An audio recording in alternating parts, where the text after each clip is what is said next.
The case of Sir Biscuit Shooter. Lionel Fisk came into the Brown Detective Agency walking on his hands. Encyclopedia knew what an upside-down Lionel meant. The circus was in town. Lionel was the only boy in Idaville who wanted to be an acrobat. He could read an entire comic book while standing on his head. I brought you 2 tickets to the circus, he said, falling to his feet. For you and Sally. Boy, thanks, said Encyclopedia. They must have cost a lot. Lionel shook his head. My Uncle Bonnie sent them to me, he said proudly. Encyclopedia knew about Lionel's Uncle Bonnie. He had sold used cars, he had sold houses, and he had gone to prison for 2 years. Uncle Bonnie hadn't cheated people more than some man who sold used cars or houses. But he had been caught. Uncle Bonnie is working as a clown now, said Lionel. After the show, I will introduce you to him. Lionel did 5 back flips and was out the door. After lunch, Encyclopedia told Sally the good news. The partners caught the 2 o'clock bus to the circus grounds. Lionel was there to greet them. He led them into the main tent and up the grandstand steps. The free seats were in the very last row. When the circus started, Encyclopedia scratched himself a few times. The center ring was so far away that even the elephants looked like trained fleas. Lionel wriggled with delight when the clowns came on. His Uncle Bonnie first appeared as the rear end of a horse, later wearing pots and pans for armor. He clanged about as the fearless English knight, Sir Godfrey Biscuit Shooter. When the circus ended, Lionel took Encyclopedia and Sally behind the sideshow tent to meet Uncle Bonnie. Trailers in which the performers lived and traveled were parked in 3 rows. Hold it, said Encyclopedia suddenly. There's some kind of trouble over there. He pointed to a trailer with a lion's head painted on the side. A small group of circus people were gathered at the open door. Someone hollered, "Get the doctor!" "And get that new clown Bonnie," shouted Kitty, the bareback rider. She was dressed in a tight pink costume and soft slippers. "He's the one who did it." The 3 children moved toward the crowd. "Uncle Bonnie's in some kind of trouble," said Lionel in a worried tone. As the doctor arrived, a woman in a house coat stepped weakly from the trailer. She was holding her head. "That's Princess Martha, the lion tamer," said Lionel. "She's the star of the show." The doctor helped Princess Martha into a folding chair. "What happened?" he asked. "Somebody hit me on the head and stole my money," answered Princess Martha. "Here's Bonnie," said the strong man, holding Uncle Bonnie by the neck.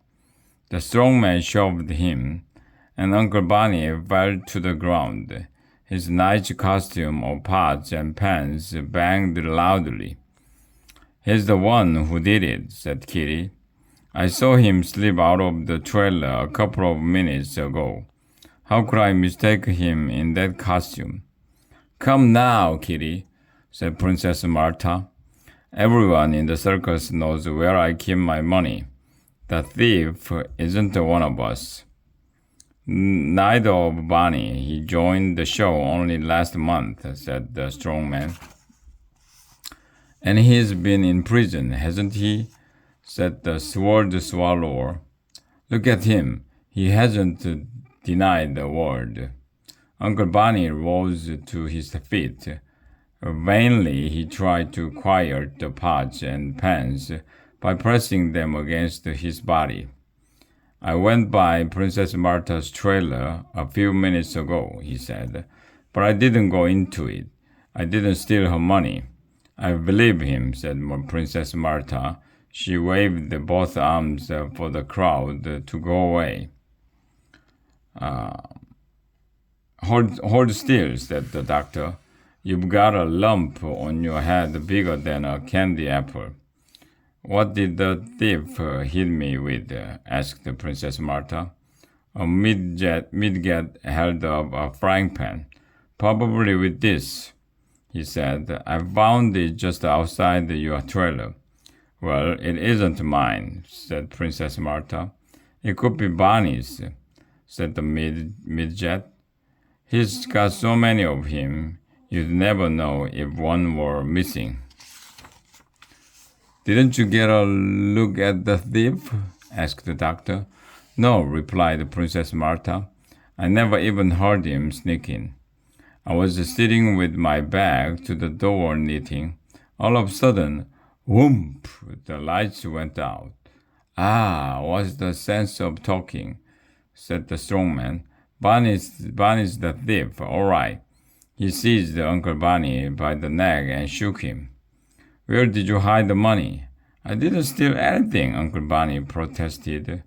You have to believe me. The crowd moved closer to him. There was a hum of ugly muttering. They are going to hurt him, exclaimed Lionel. Encyclopedia, said Sally. Can't you do something? I can try, said Encyclopedia. He stepped in front of Uncle Barney. This man didn't steal your money, he said to Princess Martha. Princess Martha regarded the boy detective with amused interest. If you are so sure he didn't rob me, tell me who did, she said. I expect you know that too. Yes, answered the Encyclopedia. I do. Who was the thief? Solution to the case of Sir Biscuit Shooter. Princess Martha said she hadn't heard the thief entered her trailer. That proved Uncle Barney was innocent, since he could not have entered her trailer without being heard. He wore his knight's costume of pots and pans. The rattling and clanking would have given him away. Yet the bareback rider, Kitty, claimed she saw him come out of the trailer. So Kitty had lied, and Encyclopedia saw that her soft slippers made it possible for her to enter the trailer silently.